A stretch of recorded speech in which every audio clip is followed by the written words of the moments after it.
What's good, Internet? We're back. Monday, Afternoon Delight. We even had a set change to update our set, Afternoon Delight. This is our afternoon edition of Morningwood. So, yeah, we're here. We did it. Today's big day. Giants play today. Football season is here. I am stoked. Big day, big day. Also a big day. Before we hopped on, I was playing Tony Hawk.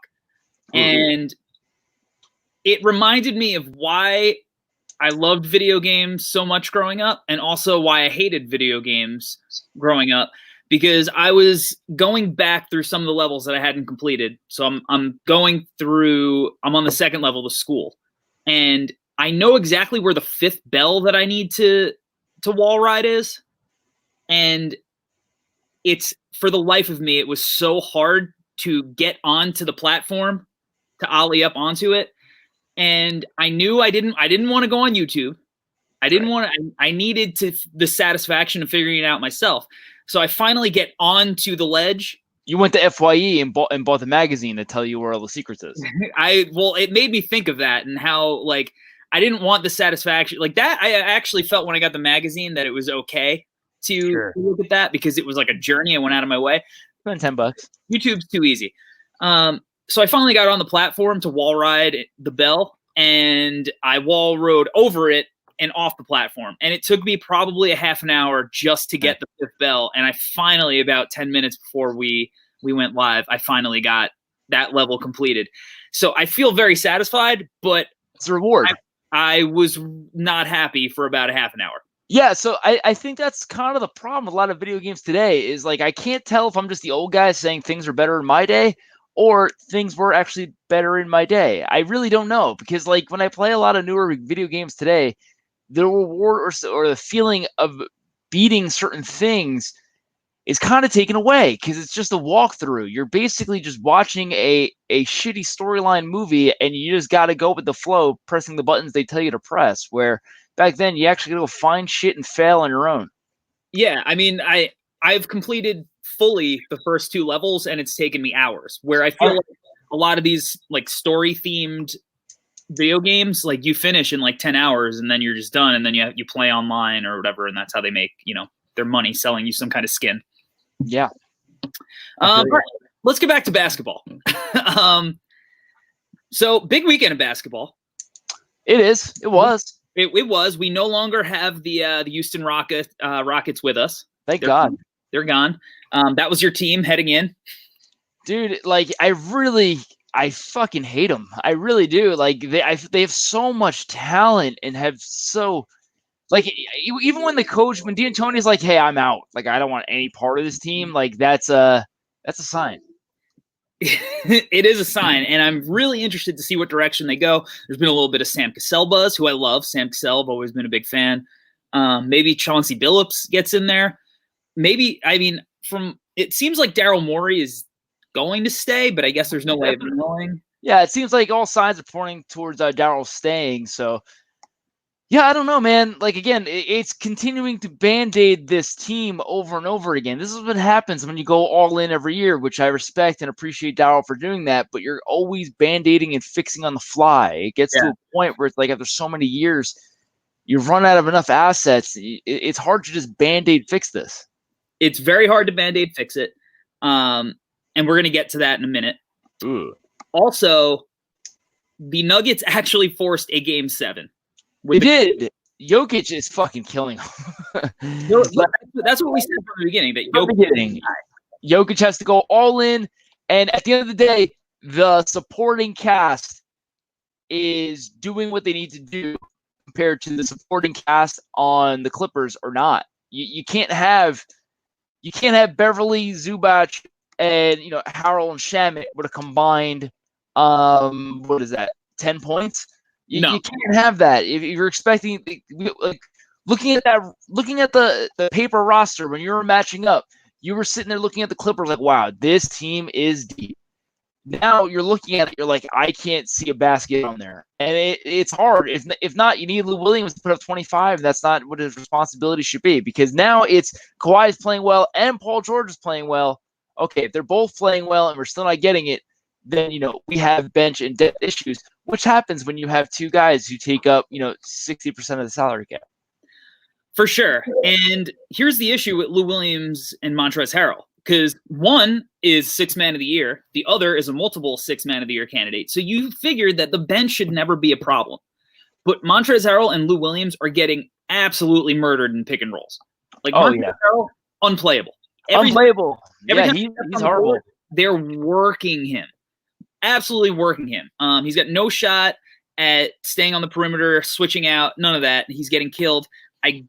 If you're the Clippers, if you're Doc, I don't know, do you make an adjustment, you play him less, or do you ride the 6th man of the year thing and hope that he just has it going?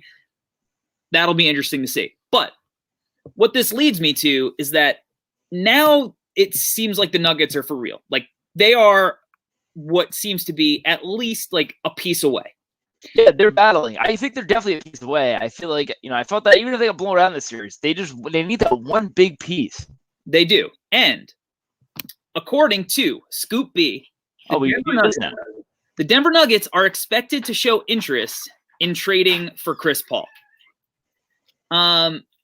So Chris Paul seems like he would be a great. Can you make it a PowerPoint next time with like spiraling in like a rocket sound? Like, I don't think there's a PowerPoint option. I haven't figured that out yet. I'm going to throw a Chris Paul trade at you. Okay. Chris Paul for Will Barton, Gary Harris, and some dude I've never heard of who's salary filler. How close are we? If you're the Nuggets. I think we're close. We need more salary to make that work because that math doesn't add up. The math works. Okay. Math works. It's not far. I can say right now, it's not far. I think that, I think that's doable. I mean, I guess because the Nuggets also, they could probably absorb some salary because of Millsap too. With Millsap coming off, that should put them below, right? Yeah, they're fine. This worked. I checked it out in the trade checker thing. Money's not an issue. Does Denver need to throw like a 2nd round pick, 1st round pick, like whatever it is? It seems like this could be close. Yeah, I mean, I'm sure the Thunder's they're probably going to ask for Michael Porter Jr. I'm sure they would. Yeah, they're not going to get him. Yeah, I'm sure they would. Yeah, I mean, I think this is definitely this would obviously help them. I think this would put them in the right scenario. I mean, if I were the Nuggets, I would definitely knock on Brad Beal's door again to see if that's a thing before I go down this path. But I think for sure that this is I think it makes sense. Because you're the Thunder, why would you do this? You're basically doing it for Gary Harris. That's it. I mean, at the end of the day, that's what you're getting out of this. The other two guys, whatever. I think Gary Harris is the whole piece of why you would do that. So would you want to cash out on Chris Paul in the sense to get Gary Harris before Chris Paul as an asset is looked at as no longer an asset? Because a $41 million, 35-year-old Chris Paul, that's an appreciating asset no matter which way you want to look at it. How fast is that asset going to be a little bit of a positive, and a couple bad games could put that to a little bit of a negative. Right, and that's the dilemma for the Thunder, because right now he's got the positive trade value. I mean, Will Barton's good too. The contracts run the same amount of time, so you're basically splitting. If I want to move either of these guys for something else, it's way easier to do that than it is to move Chris Paul. So for sure, for sure, flexibility. Now, granted, I think that works for both teams, but I think that OKC might get better offers. But if you're Denver, maybe you decide, can we throw in the bowl? It's a lot closer than Milwaukee. I can say that right now. Agreed. Now, before we move, I mean, we can move on from the Thunder. That was just something based on the report. I want to see what Denver does in Game 7. Personally, I still think that the Clippers have Kawhi Leonard, and Kawhi is the best player. I think he's the best player in the league. So I still think they're going to win. But I think Denver showed enough that they are one piece away, that I think that the Chris Paul is an interesting landing spot. Like you said, I'd rather have Bradley Beal for them because he just fits timeline better. Yeah. And it's not so much of the like, hey, we got to get this done now. But I mean, that's not some expert here saying I'd rather have Brad Beal over Chris Paul at this stage of where they are. So, that's not some expert opinion there. What I got out of all of this is this was all a lot of fun. The Lakers are the fucking best team. I can't see either of these teams losing to the Lakers. Anthony Davis is going. I mean, granted, we'll cover it whenever it's ready to cover. But Anthony Davis is going to fucking demolish these teams. Yeah, it's tough. I mean, look, the Clippers will put up a much tougher battle, I think, than Denver would. Although I guess Denver would present some. I don't know, man. Interesting. Denver would be. I don't know either. I think I might like Denver's. How about that? We'll do that topic. Who would we rather see play the Lakers? I'd probably rather see Denver play the Lakers. I just feel like their depth will just out dominate what the Lakers got. And you got some bodies through at AD compared to on the Clippers. We're already seeing Jokic absolutely demolish them. I can't see how is AD going to be any less than that. Yeah, I guess at least the Clippers have Kawhi and Paul George to throw at LeBron. So you hope maybe you slow down LeBron's ability to get everybody else involved, and that makes it difficult for the role players. AD, like, he'll get his regardless, but you hope that Kawhi and Paul George step up to the plate, and they're the ones who decide to, make LeBron's life hell over a 7-game series. And they don't, throw one of their other random guys on him to try to slow him down, like, Markieff Morris or whatever. They actually just go all out and do that. But we'll see. I mean, we're a little bit of ways away from the Lakers. Yeah. At the end of the day, I think the Clippers are going to win. I'd rather see the Nuggets win. Yeah, I think I'm with you on that. So we talked about how the Rockets have been eliminated. They're out of our life, and how they're at a crossroads. And I texted you a trade yesterday. I put it out on the internet for some people to see. Got some responses both ways. Now, I don't think trading James Harden is the answer. I don't think they should do that. James Harden is too good. And I would rather see him with a new coach and whatever system to try to normalize this thing. If they could finagle some kind of way to make this team make more sense and keep James Harden, that's the way to go. But I thought this was an interesting idea. And I kind of feel like both teams should do it if it was something that was actually on the table. We're talking James Harden for Ben Simmons and Josh Richardson. Now, from some people who said that the Rockets would never do it, Daryl Morey would never do it because Westbrook and Simmons can't shoot. I agree, but I am not looking at Russell Westbrook as an actual piece going forward if the Rockets decide that they were going to trade James Harden. That to me would mean they are going to trade Russell Westbrook for whatever the hell they could and actually put nothing but shooters around Ben Simmons the same way that Milwaukee kind of has with Giannis. Yeah, I mean, when you texted me this trade yesterday, it was like 30 minutes after football kickoff started, so, I was half checked out. Sure. But looking at it again, I feel the same way. I don't see – if you're Houston, you can't do it. Philly, you have to do it.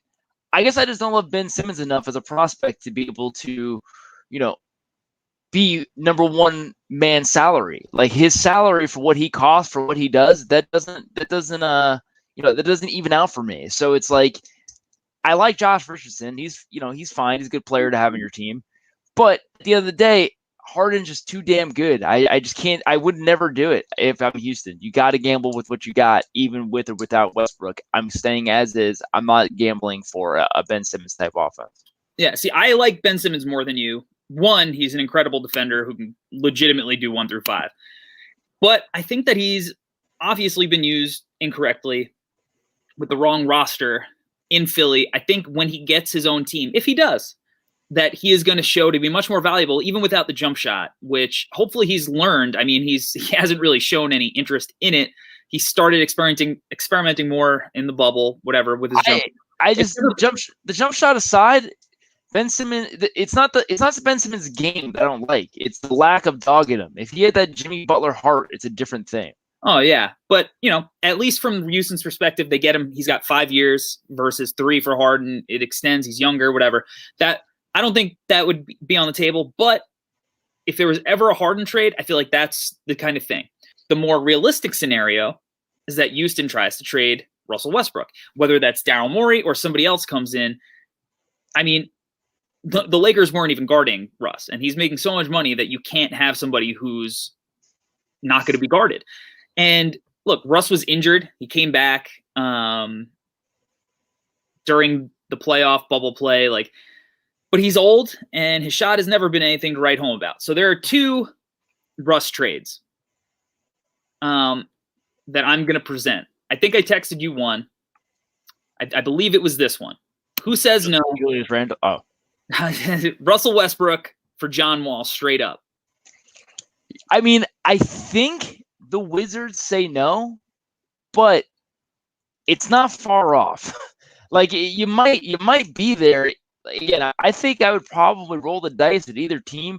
The problem with Russ is right now is John Wall's been out of our memory for so long that we just remember the good times.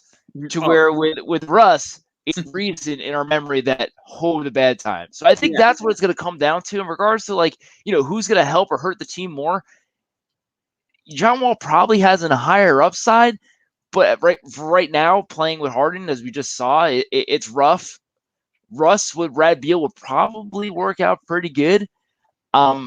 At the end of the day, I just think it won't get done just because of recency bias, to where we're remembering the good times with John Wall compared to the bad times that just happened with Russ. So I think Russ's value might be a little too it might be a little too low to actually want to trade at this point. It's a little bit harder to move than I think it would be. Let's just say he's coming off a better series. Yeah, I guess the devil's advocate view is John Wall hasn't played in so long. Who knows what that knee is going to look like? Is he going to even be anywhere near? Sure, Mr.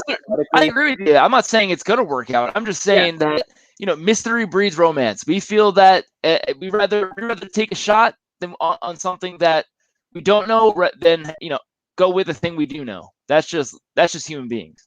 I mean, I agree with you. That's my devil's advocate. Here's my second trade. And I kind of feel like both teams should explore this.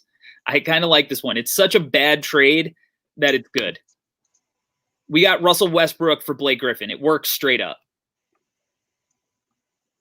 Are you sure Russ and Derrick Rose can play together? No, I think I think I like it. I mean, to be honest, I still am in on Blake, man. I'm a Blake supporter. That dude produces. Anytime that anytime he gets opportunity, he plays well and produces. So I hate him on the Pistons. I hate to see the second half of his career just dying out there. I would love it. I'm all in. I think a Blake James Harden team, that'd be a ton of fun. But again, I'm still with the idea that the problem with that for me is, again, Pistons, they have a name brand. They don't need to up their name. I'm still in the idea of somehow getting Westbrook to Orlando for some type of Aaron Gordon and things back. So because I think I could see Orlando taking a shot on it just to get a star, quote unquote, star in their team. Yeah. And I want to see Aaron Gordon play maybe one real basketball game in his career. Well, maybe we'll see that. Maybe we won't. Would have been nice to see it this year. All right. So those are all my fake trades for today. I knew we were covering some version of that topic today. I'm proposing to you. Okay. When basketball's, we have a crown championship, something we could do leading up to the draft or something like that, if you would like. We're basically running 25 to 30-minute episodes every day. We could probably take two teams, maybe give each other homework of like, hey, I challenge you. You got the Hornets. And what would you do in this upcoming, situation for the Hornets? So I think we could go back and forth, tackle two teams a day. That would last about 15 days. And just cover all these teams that people want us to talk about anyway, and we can talk about what free agency, what options, what realistic money, salary cap things are, and what these teams can do. I think that's great. Great, I'm in on that. All right, last. This is what you proposed to me. The Knicks trade for LeBron. I'm sorry, go for it.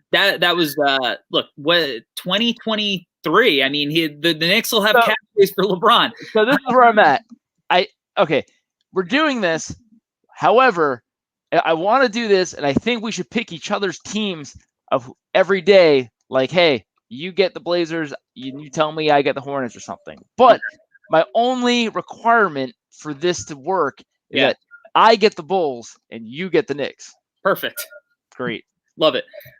So you proposed today that since there's no games outside of our fake trades, that we should talk about our three favorite basketball video games that we've ever played. Yeah, I think it'll be fun. tackle, leading up to off the Tony Hawk stuff. There's no games to talk about today. There's no best bets for us to lose. Let's go over, what's our favorite basketball games that we played, either now or kid growing up, and see if we got similar or different. Would you like to go first? Yeah, I'll go first. I'm gonna go. Are we going like backwards order or? I don't care. Yeah, let's go 3. Number 3. Number 3. All right. I'm gonna go NBA Live 2003. Nice, good one. Is that the Jason Kidd one? That's the Jason Kidd one. Nice. I think the main reason, and that I remember it so vividly, is because the soundtrack for that game is incredible. It is. I remember that one. I actually had that one. What I loved about that game is just that was the first time I felt like, all right, well, now we could actually like players setting picks, running around. You actually see the court and be the distributor and everything like that. You actually see what's really going on in that one. I think that was a big game. That was that was a lot of fun. And out of all, I was a big NBA Live guy forever before 2K came out, and that one I feel like set the bar and, like you said, push NBA games forward. Yeah, I think it was a big opening for what was yet to come. My third one is going to be Nintendo Double Dribble. No, that game sucks. Double Dribble sucks, y'all. I don't want to tell you. The game sucks. I understand. It's a Nintendo. It's old. Game's not good. Double Dribble sucks. It's going to be NBA Shootout 1998 on PlayStation. I fucking love this game.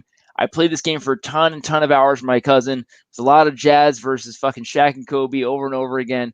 Love the game. Threes were great. Ton of great dunks. Really love that one. NBA Shootout series is a diamond in the rough. I'm upset that it eventually ended. Yeah, good one. I mean, PlayStation games, I don't know what it is. I think PlayStation 1 and 2 are the games that I'm most nostalgic for in general. Sure. I think.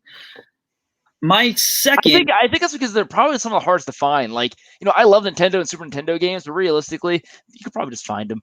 PlayStation 1, N64, and stuff like that, it's a fucking bitch to go find them and just play them. Because I can tell you that because I tried. The compatibility of trying to hook them up to one of our today's TVs is just not meant for it, and it's a lot more work than you think. Okay. So you just sit in the goddamn corner. Go look on YouTube. If someone figured out the fucking mechanic, you can literally hit a 300% of the time. The game, it's not good. I did like the cutscene dunk though. Those were fun. All right, here my second game, and I'm sure everyone can guess it based on our studio graphics. Mine's NBA Jam, and maybe it's the nostalgia of it all. I just love the concept of it, the 2-on-2. I loved having the secret characters that you could, pop up. I loved he's on fire, boom shakalaka, all the catchphrases. I think from video game where you're not trying to be, too realistic, it gave me everything I wanted at the exact age when it came out. Yeah, I love NBA Jam. I told you specifically it's not going to be on my list, but I do love NBA Jam. The game, it is fucking great. It really is a classic. I have so many hours invested into this game. The secret characters, ton of fun. Love the graphics, the sayings, everything about it. It's a ton of fun. The reason why I would not put it on my list, the replayability of it is rough. If you try to go back and play it now, good luck playing more than 2 games because it's just you're so limited with the options of what you could actually do in this game. But the actual nostalgia and everything about it, the game's fucking great. At the time, it was a ton of fun. I actually tried, when you couldn't get through. When Sega they put out the mini Sega or whatever. Yeah. Maybe they don't have rights to the game, whatever it is anymore. How do you not put NBA Jam if you do have the rights or whatever? But they didn't, and then obviously. I wonder if they got to tap into teams again for that. Maybe. That would probably make sense, right? Yeah, but that's my second. Where are you going? Yeah, game's great. Oh, second for me. I'm going to NBA 2K14. NBA 2K14 is the one where Michael Jordan is here. So this one was incredible. This one was incredible. 11? What's up? Is that 2K11? That's 2K14. The one you're thinking of is 2K14. It's 2K14. Michael Jordan is a fucking thing. Michael Jordan is notorious for now not allowing his rights to be into the games. that it's just a ton of fun to be able to run MJ's career. Love Michael Jordan, love the game. That's it. Really, I feel like that launched the series to the next level. Really enjoyed that one. Yeah, well, that's the same one for me. That's my There favorite. you go. Yeah, it's 2K14. That one's incredible. It's such a good game. They really just launched from there to what in my opinion, 2K is today. I feel like that was the launching pad to be able to make it the franchise bigger. Jordan, everything about it was fucking great. It was a ton of fun playing as Air Swish there. That's gonna make my number one is NBA Street. I fucking love this game. This one was a ton of fun. If you ever played it, 3v3, it's so much fun. PlayStation 2, I believe it was. Secret characters. Pretty sure Little Bow Wow was one. Some of those secret characters. There's a ton of N1 mixtape stuff. Yeah. Yeah. It was all about. It was definitely had to be inspired by NBA Jam, I would imagine. But there's so much more to it. Different alley-oops, dunks, everything like that. Ton of fun. I was a beast with Eddie George. Yeah, looking at it. Eddie Jones. Eddie George played running back for the Titans. Eddie Jones. My bad. 2001. Yeah, 2001. That's nuts. It's almost 20 years. Yeah. And I can't believe that. Yeah, and you can't really find that one. NBA Street was a really, really fun one, though. You go, you play, get secret courts, get secret characters. Really enjoyed it. Yeah, that's pretty good. Pretty good list. I also liked NBA Street a lot, but did make my top 3. Heartbreaker. All right. Anything else you want to cover? Was that it? That's all I got until I think we can start doing the late night session where it's now going to be called You Up. Ooh, I like it. Catch us tonight at like 3 a.m. Load us up. We'll be fucking ready for you. We're just gonna we're just gonna tweet out a question mark. You up on Twitter? That's it. We tweet out. That's how you know how to head to the stream. That's a good idea. Let's keep that one on the back burner. That'll be for all like the people from Europe who are on weird time zones who are actually watching the games live. All our Japanese fans who want to catch us. All the English-speaking Japanese fans that we have. Love it. Okay, that's it. If you're watching on YouTube, make sure you hit the like button, share it out. If you're on Twitter, retweet it out, like, comment, all that stuff. As always, we'll be back tomorrow. We actually have games again. I mean, one day, and I'm already tomorrow. I know, first day without a game. It's insane. But we do have a game. Let's go, G-Men. Let's go, Giants. Start the season out right. Can't wait. All right, and that's it. Peace, guys.